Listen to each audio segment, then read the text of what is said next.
Hello साथीहरु, म गोमा कटवाल सबैलाई स्वागत छ आजको मेरो सानो भ्लगमा हो। र आज चाहिँ मेरो व्रत हो र मैले चाहिँ पूजाहरू गरिसकेर पनि सबैलाई टीकाहरू पनि लगाइदिए, मैले पनि लगाए हो।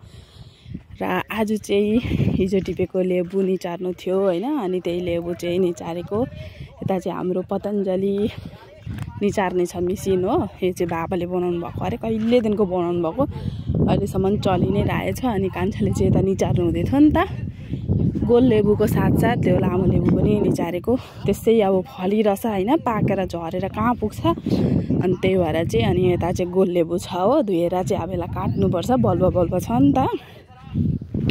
म चाहिँ खोला आइरहेछु हो गाई सार्नको लागि। हेर्न सक्नुहुन्छ हाम्रो खोला चाहिँ अहिले एकदमै सुकिसकेको छ, ऊ पर मात्रै छ पानी हो। र यता चाहिँ सबै सुकिसकेको छ, घाम फेरि खतरा लागेछ हो। अस्तिको बाढमा चाहिँ यो आएको रहेछ पुली माटो, दसैँको बेलामा आएको बेलामा त्यतिखेर सबै भरिएको थियो। अनि त टापु गाईहरू चर्ने पनि छैन, सबै भरिएर शेष पुली माटो सबै। र हामी चाहिँ बाहिर काम गरिरहेको थियौँ र आमाले चाहिँ आज खाना बनाउनु भएको छ। यहाँ चाहिँ मसुरी दाल, यो चाहिँ न्युट्रेला र आलुको सब्जी, जो कि मलाई एकदमै मन पर्दैन हो। अनि यो चाहिँ लाब्रा के मिसाइहरू बनाउनु भएको होइन।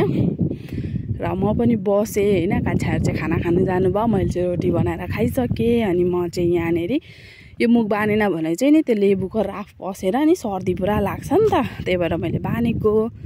र हेर्न सक्नुहुन्छ यो लेबुको रसले चाहिँ यहाँ कालो खालको रङ फेरिसकेको छ हो।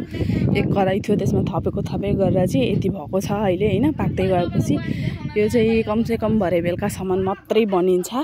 र दाउरा चाहिँ कति लाग्छ र मेहनत चाहिँ कति छ भन्ने चाहिँ त्यो त अब अन्दाजा नै लाउन सक्दैनन् कसैले पनि होइन, जसले गर्छ त्यसलाई मात्रै थाहा हुन्छ।